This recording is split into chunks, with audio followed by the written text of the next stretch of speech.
Dames en heren, goedemorgen namens het Groninger Stadboek, richting naar de keuring. Naast mij staan de instructeur Harald Michels en Marije Beeldkeuren. Ik ben de eerste gemaakt.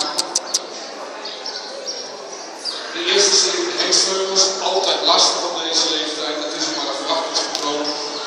Maar ze leren kleuren op zo'n dag is kleur wat je ziet. Dus niet wat we denken wat er van gaat komen, maar de dingen die we zien. En wat dat betreft is dit natuurlijk straks gewoon voor het stadboek dat we hopen dat ze allemaal later goedgekeurde denkteksten zullen worden. Het zijn wat ons betreft alle drie correcte vleugels.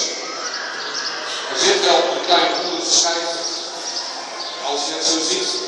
Maar ook dat is weer lastig om daar even de leeftijd ook nog mee te maken. Twee hele jonge vleugels en eentje die even 2 maanden oud is.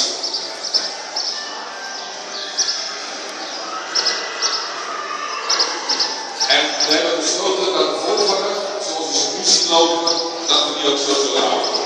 Dus als we zich in deze volgende willen opstellen,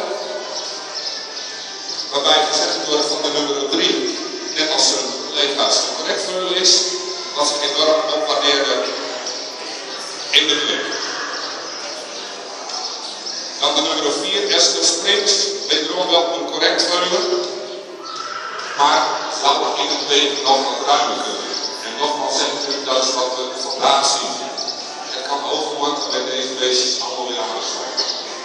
En op de derde plaats, Fedor, wederom goed en correct op dit vleugel. Alleen iets niet op de voorhand. Maar dat is ook redelijk omdat het eerst ver vooruit is. En het kan wel afvragen wat er vandaag aan de hand is. Tot zover. Gefeliciteerd.